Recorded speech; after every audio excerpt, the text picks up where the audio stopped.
telling the truth is a revolutionary act.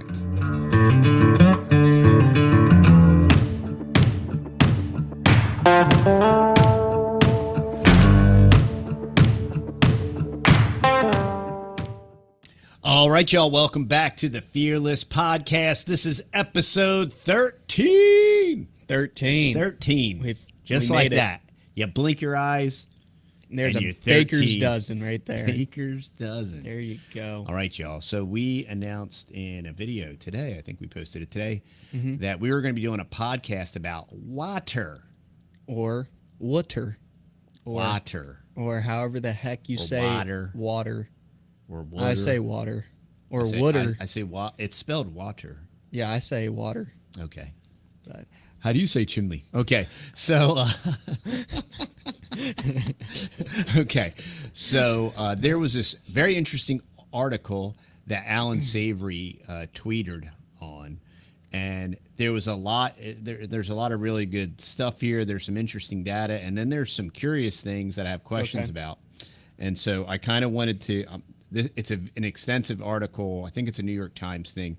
I don't want to go through the whole thing because of the length. But, okay, what I'll tell you right off the bat. Now, first off, starting off, this podcast is sponsored by the TexasBoys.com. So this is a value for value proposition. So please, if you appreciate our information and everything that we do and the community we're trying to create and establish, please go to the TexasBoys.com. If you need some coffee, tea, maybe some unvaccinated honey. Share the love and support. And, there we have some podcast sponsors, so you'll be hearing from them later on. But we love and appreciate y'all. Thanks so much for listening. Please also go and rate the podcast. It's on all your podcatchers. So give us a rating. Give us some feedback. On the Fountain app, we can communicate back and forth. We love taking your questions. We love content ideas. If you say, hey, try doing a podcast or this or that or whatever. Definitely, we love the interaction. We love our community. So please, y'all, help us out. Give us some ideas. If it also put us in contact with any interviews. We have some really excellent interviews coming up. Simeon from formerly the Swedish Homestead. We're going to be having him on. We're going to be having on Texas Slim with the Beef Initiative. I believe Allison Morrow is going to be on. Josh from the Co-Movement Gym podcast is going to be on. So we're just lining them up and got to get them cranked out, y'all. But definitely, if you have anybody that you'd like us to interview, maybe reach out to them. Sure. And we'd love to have them on. That'd be great. Absolutely. All right, so let's get into this article here.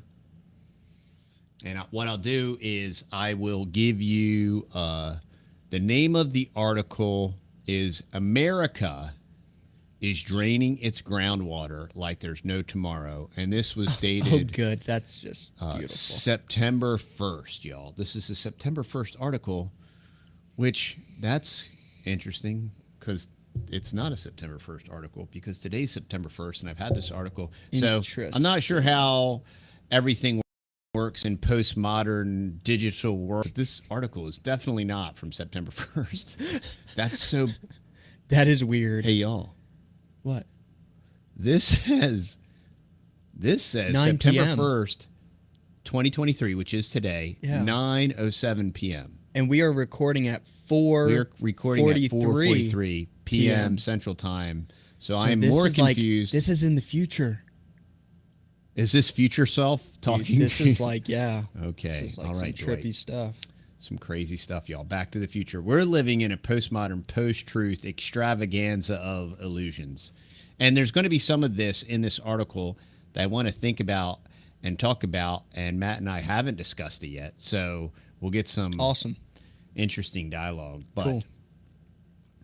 A wealth of underground water helped create America, its vast cities and bountiful farmland. Now, Americans are squandering the inheritance.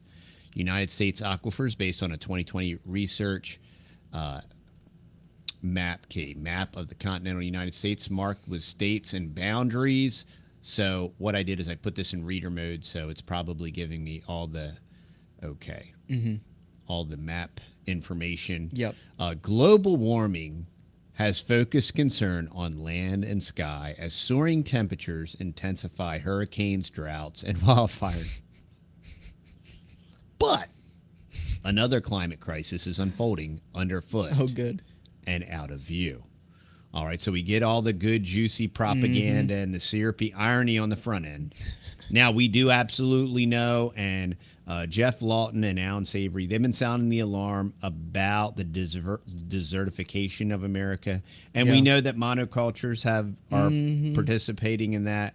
We know that there's a lot of, big ag, a lot of these modern industrialized practices are contributing to this. Correct. And this is a very real thing, just like the erosion of topsoil. There are certain questions that I want to consider while reading this supposed information. Everyone is experiencing, different types of drought. We had an extended drought last year. Yep.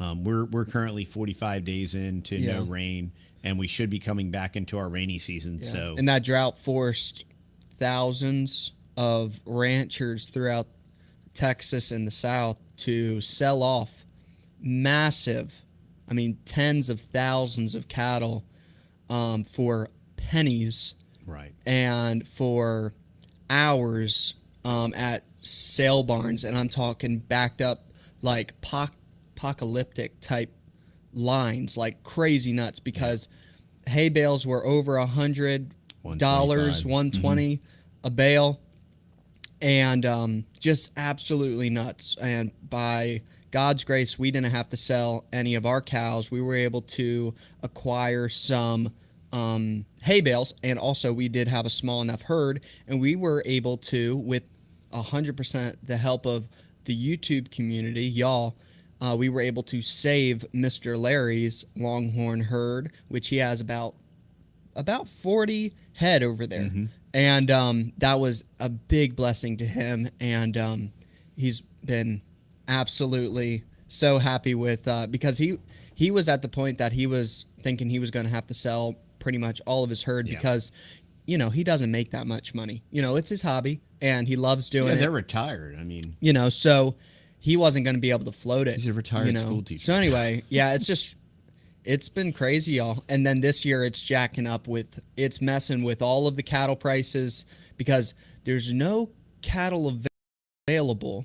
But then we're in this drought, right? So you would think prices would go down because people are trying to get rid of their cattle, but there's no cattle. Inventory's so down. So it's just this supply chaos. and demand force is it's pushing nuts. Prices up in the midst of hyperinflation and everything else. And it's insane. There's so many factors that are driving all nuts. this. And nuts. Now we're experiencing this water issue again. And let's read through this article. Go ahead. Now, what I want to float out there, this is part of my question, and I know there's a lot of variables with this, and different things happen regionally, correct, right, and whatnot. And obviously, when it doesn't rain and the ground gets very dry, that is observable and perceivable. Now, my question is, the Earth is a closed system. Okay, why do you have to make your hands like that, like it's round? I apologize. I'm virtue signaling that I am a globalist. All right, that I'm not a flat eartherist. I'm a globalist, but I think they would just hold out their hand like that. but that's a different discussion for a different day. Is. I'm a geocentrist and all that good stuff. Okay, so and that's a different discussion for a different day. Maybe we'll do a podcast on that. If y'all would want to hear about any of those two topics, go ahead and comment down below. So, in a closed system with an atmosphere, and the flat earthers would agree with this as well, the humidity and the moisture and the water is not being destroyed. Now, supposedly, with this global warming stuff, right, the polar ice caps are melting. Correct. So if ice melted, it would turn into water. Right? Interesting. So then there would be more water and less ice. This is why currently New York City is supposed to be underwater, according to Al Gore. It's because the interior of the Earth is extremely hot, several million degrees. Several million and the crust degrees. of the Earth. So thanks, Al. Yeah. So, there's several millions of degrees that are boiling the Earth and melting the polar ice caps and killing the polar bear. If that ice was changing into a liquid like water, there should, in a very measurable way, there should actually be more water Correct. on Earth than less. There's less ice, more water. But my question is, we clearly can watch this desertification process, so it is happening. But my question is where is the water going? That's what I want to know. You can clearly see, like, that they're going to point out in these articles, that lakes are drying up and different things like that. And So, so that's observable. So you can observe that and be like, yes, they are drying up. So you can validate what they are saying, but that's what I want to know because, it's. I would think, right? It kind of hurts my brain when logic would dictate that Yeah. this water can definitely be migrating from one place, but in a closed system, it would have to be showing up somewhere else. Yeah, it can't be disappearing. That's what I want to know. Yeah. Unless this is a simulation. And now I'm joking, y'all. That's a bunch of. Oh boy. Okay. All right. Many of the aquifers that supply 90% of the nation's water systems and which have transformed vast stretches of America into some of the world's most bountiful farmland, we can definitely disagree with this. They're referencing big ag and using these hydration process, mechanical hydration. We all know that prior to that, it was a very lush prior to the Dust Bowl, so this is some revisionist history here as well. But nonetheless, aquifers are being pumped dry. The New York Times conducted a months-long examination of groundwater depletion, interviewing more than 100 experts. Oh, well, there you go. Traveling the country and creating a comprehensive database using millions of readings from monitoring sites. The investigation reveals how America's life-giving resource is being exhausted in much of the country, and in many cases, it won't come back. Huge industrial farms and sprawling cities are draining aquifers that could take centuries or millennium to replenish themselves if they recover at all. So we can point this out that water used in an industrial sense to supply these large cities or large farms or whatever, that water is being redirected either from an aquifer, from a treatment plant, right? And then it goes out and then it gets recycled. And there's definitely a diminishing loss there in that whole process. Yeah. So I can see all that. And that's very real. And that does put pressure on our water infrastructure. And it does build a good case for, there's a whole other concept that should be taken into consideration, and that's the concept of primary water, and that if you drill down deep enough, that was a discovery less than 100 years ago. There's several articles, y'all, about primary water, and they claim that it's endless and if you drill deep enough. Yeah, that's right, because you got like your aquifer level, and then you got primary. Yeah. So there's lots of interesting stuff about water. I think I just have to do some more research. I think that would be a fun thing, because if you have your primary water and then you got your aquifers, wouldn't your primary fill back up the aquifer? We know that this supposed peak oil scarce resource, I know, that is not a fossil fuel. We know that oil replenishes, right? So is it the same with this? I don't know. And here's another thing I do know that nobody talks about, what water is being used for. Well, several different things. You got Fukushima, right? And all that contaminated water that they're currently pumping into the Pacific right now. So they have stored up all of that contaminated water, and Japan is pumping that into the Pacific as we speak. So many trillion tons of liters of whatever, y'all. And radiated. That's not. Oh, but don't worry. They built a really long tube, and they're doing it way out in the middle. Oh, so well, that won't hurt anything. that's fine. Like fish or anything like that. Yeah, that'll only hurt anything that lives in the middle of the sea. So there's that. And, yeah, it's scary. And so there's that. And then there's all the water being used to cool all these supercomputers that the CIA, NSA, FBI. So much so that they've been thinking about, like, with like the ChatGPT stuff, they've been considering building these supercomputers in the sea. Yeah. Because they use to keep them they cool. use so much water, it's not even cost effective to pump water to them, that they're just planning, we'll just put them in the sea. And a lot of these cities nuts. that are running out of water are because this water is being redirected to these super mainframes so that they can track, trace, and store all of our data and all this stuff on all these InQtel servers for the deep state and all that stuff. So these this are all, will definitely be like, we'll be able to watch as time goes on and actually see if this is legit or not. It's like the polar ice caps that are, should have melted. Well, by now. it's a self-fulfilling prophecy. Yeah. Like when you spray aerosolized metals into the air, right? Yeah. And then you do all these things that either create or stop Correct. climate change. When you spray heavy metals into the air, you're changing the climate. Yeah. Regardless of Period. So- End of story. So it's like this self-fulfilling prophecy. Like, has the water gone missing yet, or will the water go missing? But this is our cover story if the water goes missing, or when the water goes missing. Yeah. It's very interesting. But anyway, groundwater loss is hurting breadbasket states like Kansas, where the major aquifer beneath 2.6 million acres of land can no longer support industrial scale agriculture. So there's a blessing.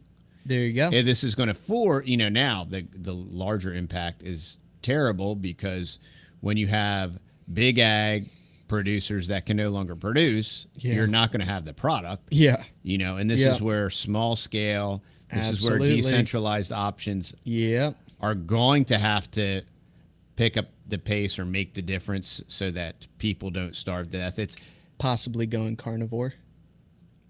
well, the cows got to eat something green too. That's so true.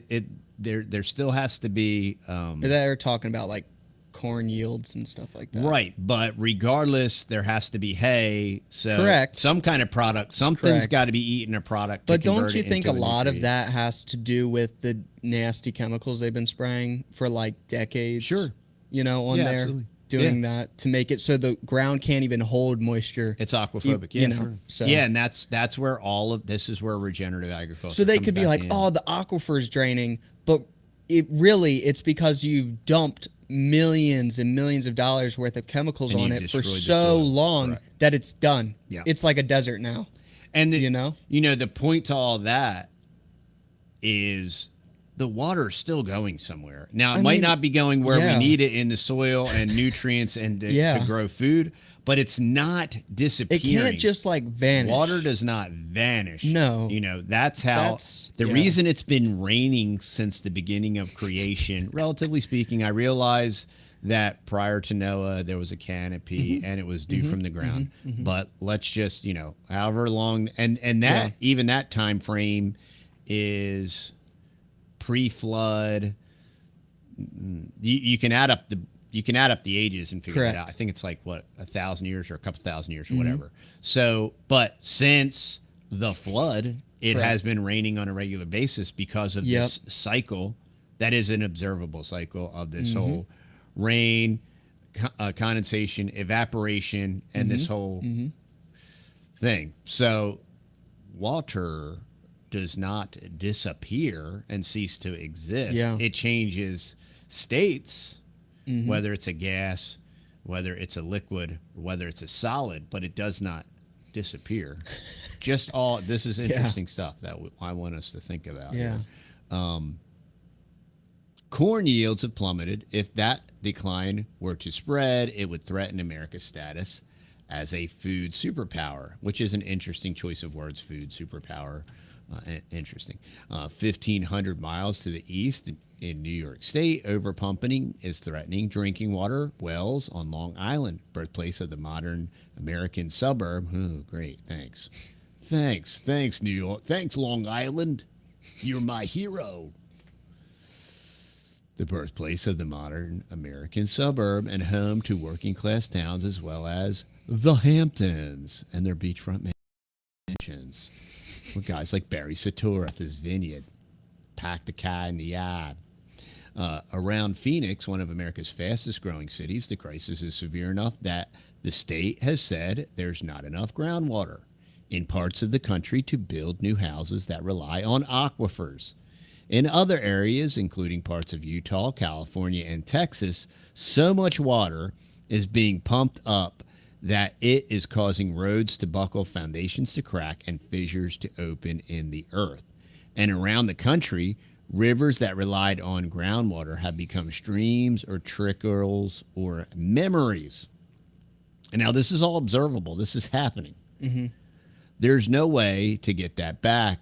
Don Klein, the Associated Director for Water Resources at the United States Geological Survey, said of disappearing groundwater, there's almost no way to convey how important it is. Now, I will agree with him on this. And our friend at Better Together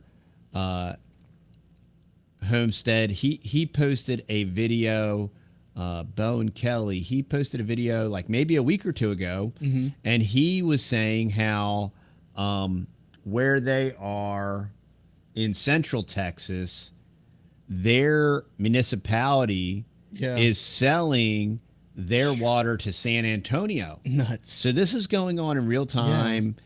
And like, what is up with this? And they, them, and those, and these people, these bureaucrats, and they'll sell the water right out from under your feet, and then they'll declare it a crisis. You know? Yeah. And then what? FEMA's supposed to come in with bottled Nestle water. Yeah. I'm trying to, you know, it's as interesting. I mean, wow. But despite the importance, the view of the predicament has often been fragmented until now. This analysis is based on tens of thousands of groundwater monitoring wells that dot the nation. The Times collected data for these wells, which are widely scattered and often poorly tracked, from dozens of federal, state, and local jurisdictions. That database reveals the scope of the crisis in many ways. Ever since 1940, for example, more wells have had falling water levels than rising levels. One of the biggest obstacles is that the depletion of this unseen yet essential natural resource is barely regulated. Well, yeah, just like here, what's the big water place in Hawkins?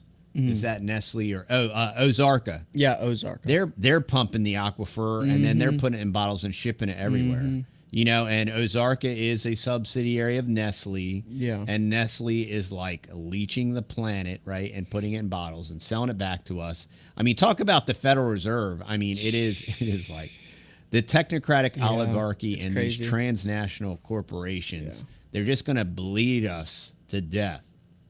And that's why we were talking today in our video about collection ponds. Yeah. Right. And the importance of creating your own aquatic infrastructure for microclimates, for aquatic animals like all different kinds of frogs. I can't tell you how many different kinds of frogs and tree frogs and toads and amphibians we have. It is incredible. A lot. We're always seeing new, beautiful. It's incredible. But there's all these intrinsic benefits to having stored water, whether you're storing it in a pond, a container, you're capturing it. And there's also lots of legislation that's trying to prohibit us and prevent us from doing that. And we have a shallow well, and it's only about 40 feet deep, and it's still full of water. It continues to refresh itself at a slow rate, but that rate has not diminished even in spite of the drought. Yep. So it's all very interesting. The problem is also relatively unexamined at the national scale.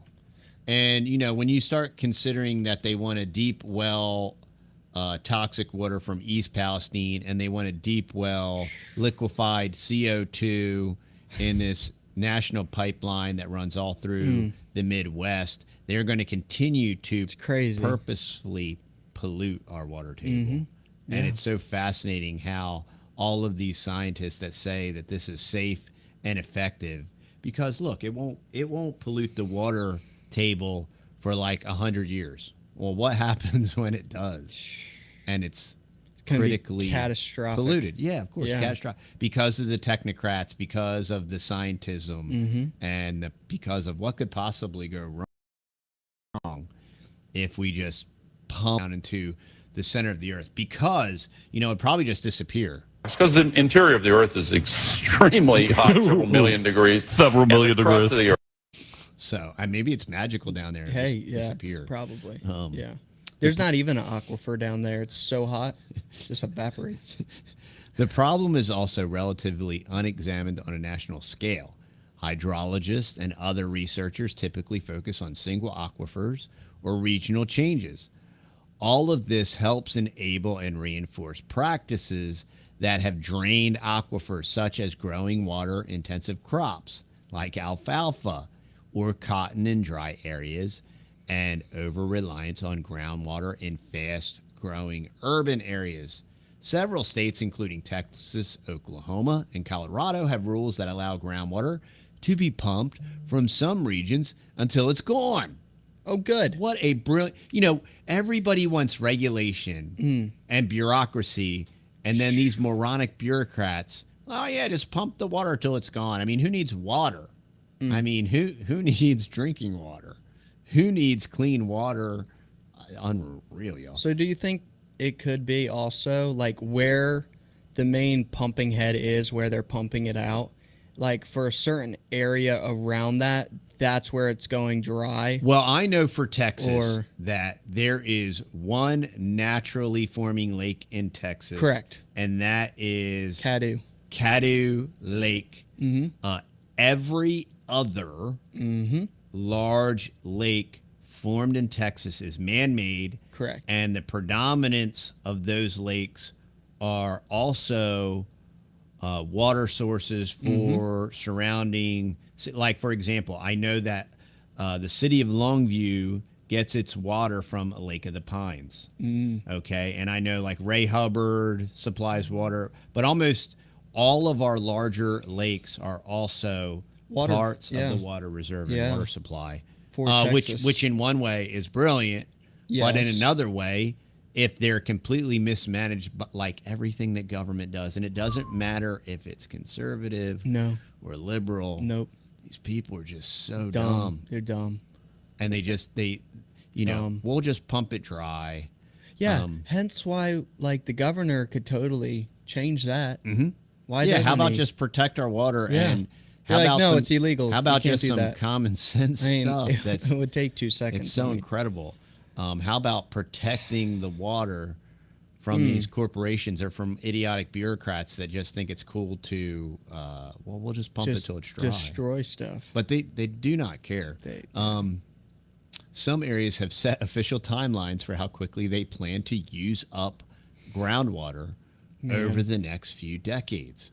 Oklahoma is working to determine how much water remains in its aquifers, information that state lawmakers could use to set limits on pumping. But Christopher Neal, the head of water rights for Oklahoma Water Resources Board, said people might not necessarily welcome the government telling them that their land is running out of groundwater. Really? Well, I mean, whether you like it or not, it's happening. If it's happening, now, are they P-mining and manipulating data to control things? Correct. That's always the other part of the equation that has to be considered, which once again, the solution, we always point back to personal responsibility. Yep. And that's why we dug a pond. And that's why we have a pond here at the house. Correct. That's why we have a pond at the ranch. That's why we're going to continue to develop different means of water catchment, water storage. Yep. Because the problem is you never know what data is real, what data is not real. The one thing we do know is that government exclusively screws everything up, and government effectively wastes. So Correct. those are two factors that Yeah. are a definite that we know are happening. If we start showing that kind of data, that kind of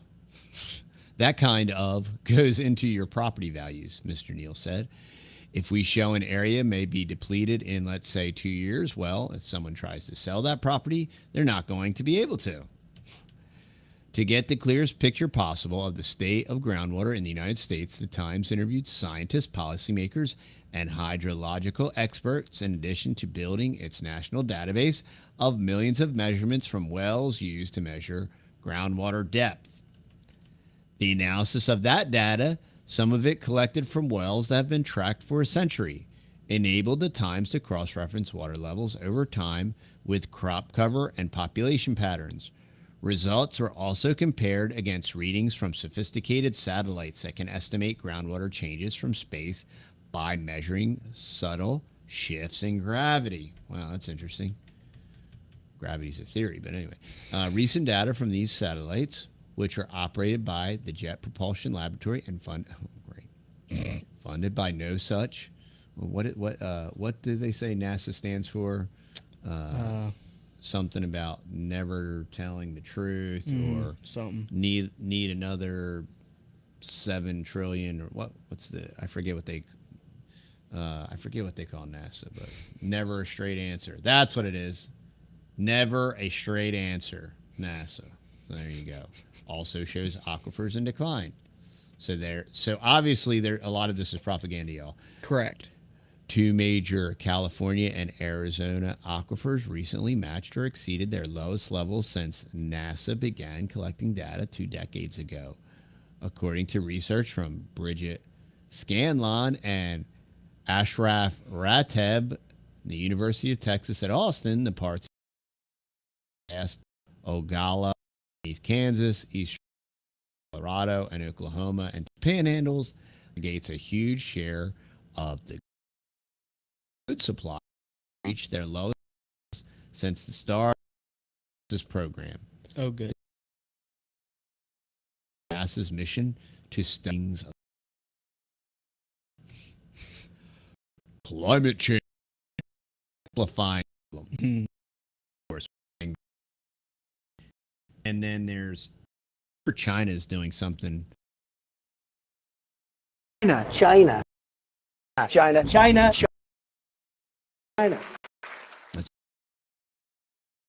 Global warming, the snowpack, the rivers. So if the snowpack shrinks, when snow melts, it turns into water. When water flows down, it goes into the ocean. It doesn't disappear.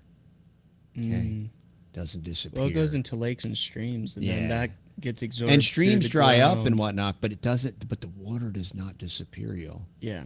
This is, this is part of this conundrum, and water is definitely important, essential, and water is an issue. Once again, we're asking questions. That's all. Yeah.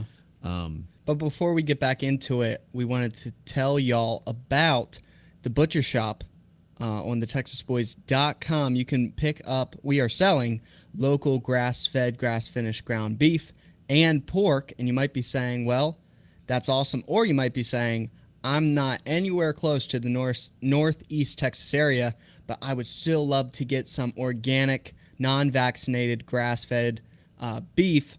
And we got a solution for you. So go ahead and take a listen to this. Hello from Central Texas and Mercy Meadows Ranch. We ship our grass-fed, grain-finished beef within the lower 48 states. If you want to purchase an eighth, a quarter, a half, or even a whole cow from our farm to your door, we'll ship it to you. Just go to mercymeadowsranch.com and pre-order by September 15th, 2023 to get in on the latest shipment of this delicious line of beef, shipped, again, from our ranch right to your door. That's mercymeadowsranch.com. Join our email list, and we will keep you posted on future pre-order dates for shipping in early 2024. Yeehaw, y'all! So global warming, shrinking the snowpack, increasing the reliance on groundwater to sustain communities, lawns, and crops, even as rising temperatures mean that plants need more water. A warmer world also causes more surface water to evaporate.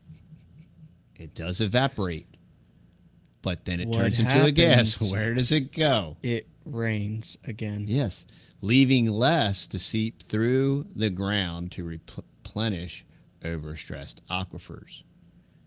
Now, water can definitely be shifting to different places, but it cannot Correct. be disappearing. Correct. Even in places experiencing more violent rainstorms because of climate change, the heavier rainfall only helps so much. That's because much of the water from extreme downpours races away quickly to the ocean What? before it can sit and soak into the aquifer below. What? So maybe the oceans, if the oceans were accumulating all of this extra water. Yeah, but if it rains in Oklahoma, we don't have like rushes of water coming through the state of Texas into the ocean. Well, Like, my I mean, point is if that absorbs. were happening, right, and all the excess extra water was going to the ocean levels would rise. Like, yes, of course there are streams that go into the ocean, Yeah, of course. we're dealing with a closed system. But yeah, So, I mean, it's yeah. going to get absorbed into the ground way before it gets to the ocean. Well, it might. I don't know. I mean, it could get that could be if that were happening, ocean levels would rise regardless. Yeah. I mean, that's just volume. It's basic math. It adds up. No, it does not add up, y'all. Okay, it doesn't add up at Yeah.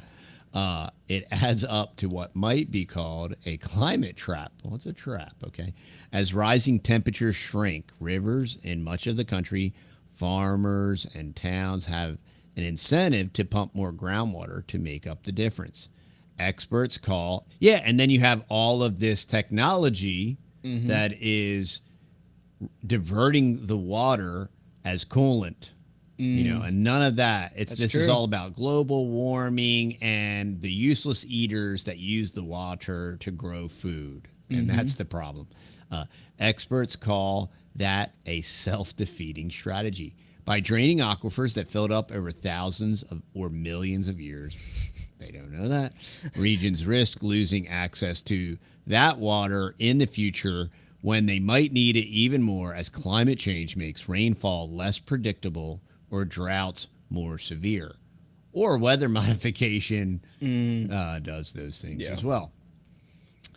From an objective standpoint, this is a crisis. I would agree. There's these water issues need to be addressed, and it's definitely not out of sight, out of mind. So many people just don't pay attention to anything. Yeah. Like one day they're going to turn the spigot on, and mud's going to come out, nothing's going to come out, and they're going to be like, "Hey, but what about all the government peoples that are supposed to be taking care of this, right? And we just need to elect better people to do this kind of stuff." Like the people that I literally watch spray like Roundup on the side of the highways. And then my neighbor stopped him and was like, "Yo, don't be spraying." Like, no, he was like, "What are you spraying?"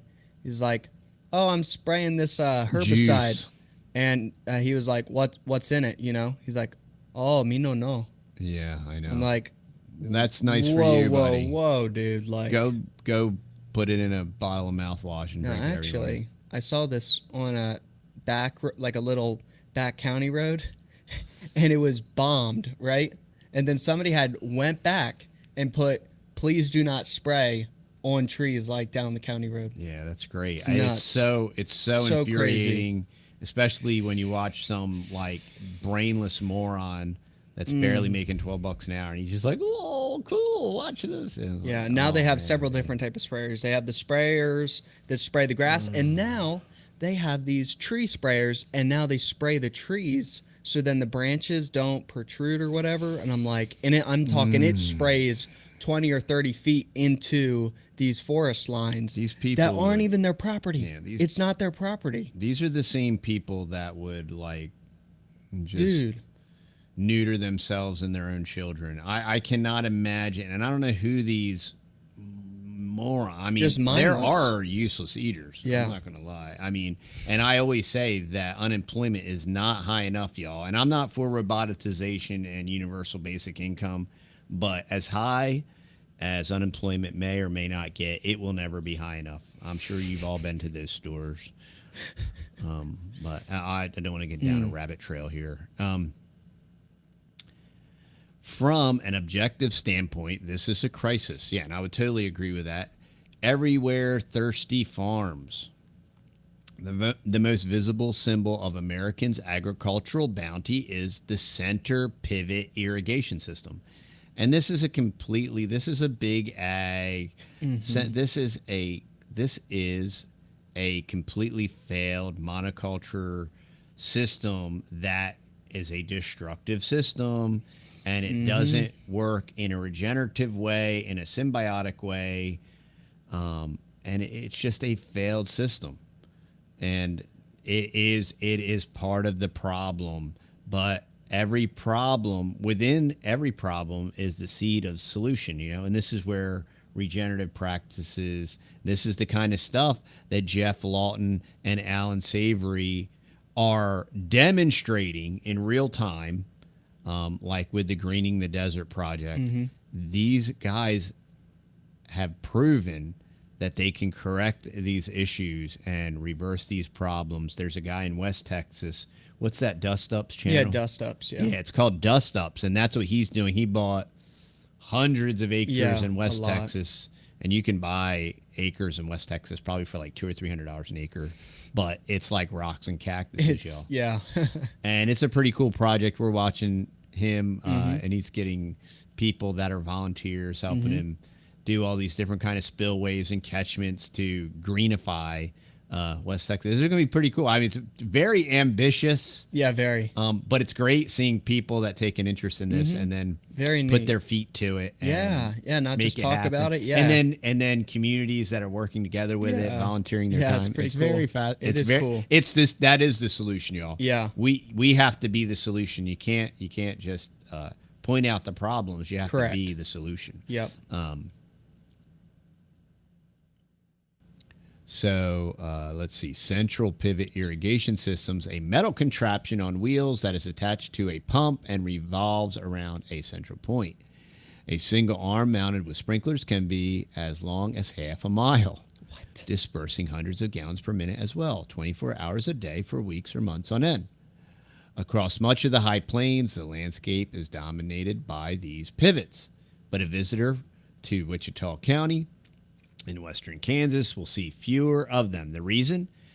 There's little water left to lay down. The wells have begun to go dry. And this is partially because of the way that when you pump it up and in a monoculture, it evaporates when the soil becomes aquaphobic due to pesticides. It becomes a diminishing system. Yeah. Right, and this is proof of it, It's a Ouroboros. which is proof that it doesn't work. So if it doesn't Yeah. work, you have to try something else. But it doesn't mean don't grow food and curl up and die or eat bugs or anything like that. Or just 3D print some meat. Right. That needs liquid like water to any solution. If it's even bugs or 3D printed meat, is You going still to need require water. Yeah, still need water. Life needs water, regardless. You know what I mean? Irrigation can be more than double the amount of corn grown per acre. As farms in the area use up the groundwater, corn yields have declined, erasing decades of gains. The region offers a glimpse into the future of America's farming industry if groundwater keeps getting used up. We overpumped it, said Farron Watt, who has been farming in Wichita County for 23 years. We didn't know it was going to run out. American agriculture didn't always rely on pulling huge volumes of water out of the ground. Really? Interesting. Wow, history. Until the middle of the last century, farmers were mostly limited to relying on rainfall or river water. Smaller wells were mainly just supplements. But advances in pump technology after World War II created an American agricultural powerhouse, turning the West and the high plains into a bounty of corn, alfalfa, and other crops that no one should eat. Oh, didn't say that. Okay. Delivering yields that surface water alone couldn't support. Maybe for natural reasons, and that was a good thing. Yeah. And we broke that natural cycle, and now we're going to pay the price. I mean, this is everything this is the embodiment of what industrial farming has done. And this is just a symptom of that. And this is evolution, y'all. This is the end of evolution. It's when scientism and trust the science, and we're smarter than God, and we can create better, and we've evolved past that. And now, like, who's the Weasley gay sticky wef guy? Yuval Noah Harari, right? This is we're in this new age of evolution now, that we're going to evolve ourselves and all this stuff. That's how we got here. And this whole like modern industrialization of, thanks to World War II and the industrial, and look Sally what that did to us. Steamfitter and all this stuff. Yeah, and now, now we can't grow food, and we're all going to stinking dehydrate like a prune. Thanks. Thanks, Sally Steamfitter. It's all your fault. No, it's not your fault, Sally Steamfitter. But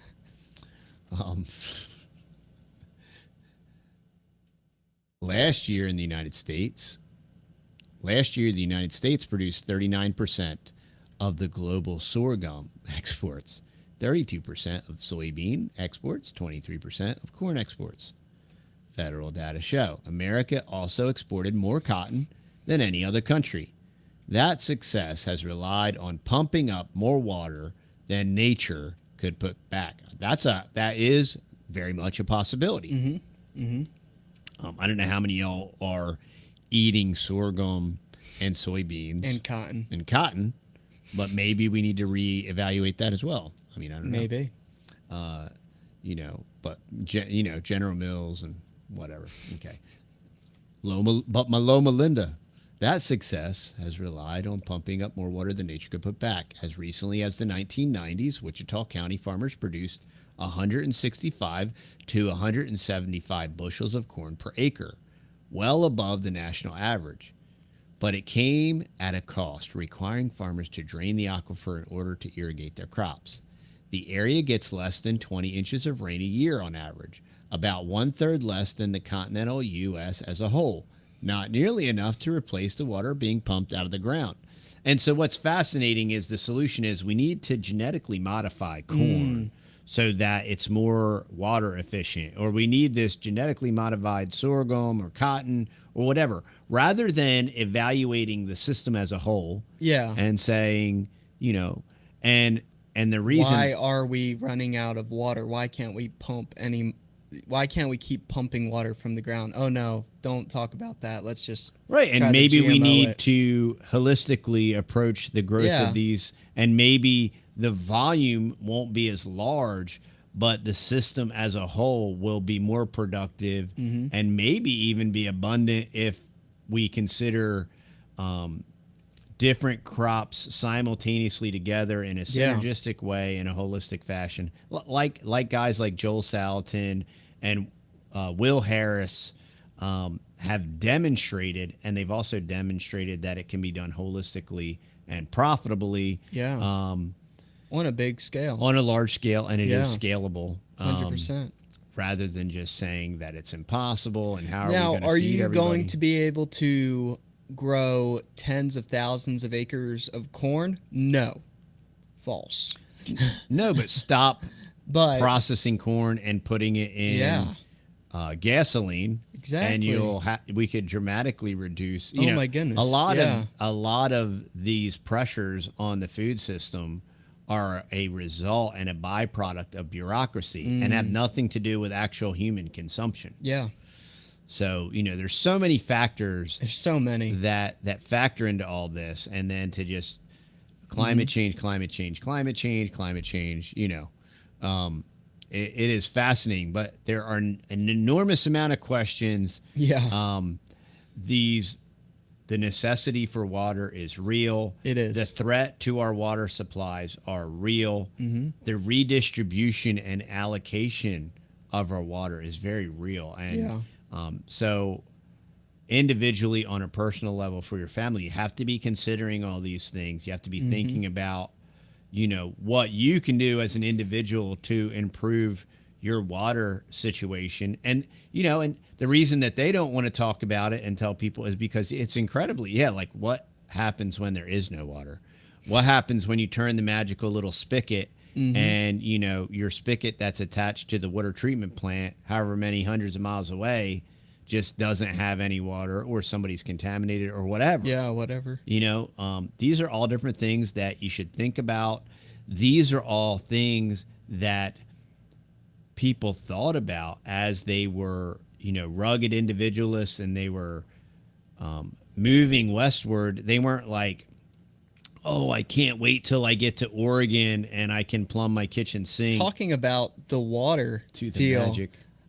Sorry, go ahead. Yeah. You wanna finish what you were saying? No, when the rugged individualists and the pioneers traveled west, there was no thought, idea, or concept that I'm going to plug into the plumbing infrastructure, right, to feed to water all my animals and to drink from, and all these different things. They had to think of, well, what if it's me? What if I have to? What do I do to find water? And one way to find water is before you need it, to capture it and store it, right? That's just but common sense is dead, And so that's all we're talking about, to think about and consider. If you have a farm, if you're trying to grow food, if you're trying to grow animals, you're going to need water, and water is a challenge. And the more they manipulate the weather, and the more that they manipulate the weather patterns, and I'm thoroughly convinced that that's where the water is going. It's being manipulated and shifted around. Yeah, correct. But it certainly isn't being destroyed and going away. It is somewhere. It does not go away. All right. That's kind of like my whole entire point of the conversation, other than to getting you thinking about, what are you doing about your water? Because they want to do that, so then you just feel hopeless. Exactly. And that's y'all, you got to, okay? You got to. The problem is people want a ubiquitous solution that's applicable to, like, well, what if I live on the 45th floor of a sky? Well, look, I don't want to pop any bubbles, and I feel that's not going to end well. No. You can't, you can prepare and all that stuff. You can stack Nestle water in your closet or whatever. Yeah. You could never even hope this to store year a year's worth in of water. Tennessee, in Memphis, they had a bad storm, and some goofball pumped some diesel into the water supply, and the water was contaminated. Yeah, and maybe he wasn't a goofball. Maybe it was a, Do you know that just happened maybe in it was a Florida? Literally. No way. The day before the hurricane. Really? It's probably another good old this was accident. what they did is they pumped diesel into a gas reservoir. So they contaminated all this gas that was contaminated at the gas stations, like hundreds of gas stations, like right before this hurricane, when everybody's going to be storing gasoline for generators and stuff. Yeah, they contaminated, and they made it.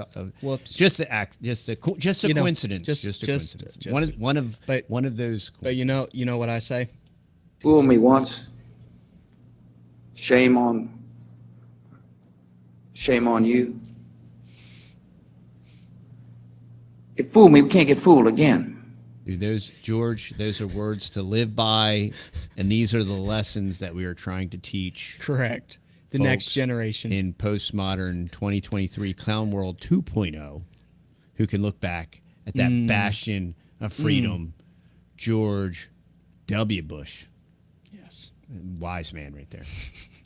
So, y'all, that's food for thought. I want y'all to be thinking about this. I want you to be thinking about what your water solutions are, and then also, where is the water going, and is it disappearing?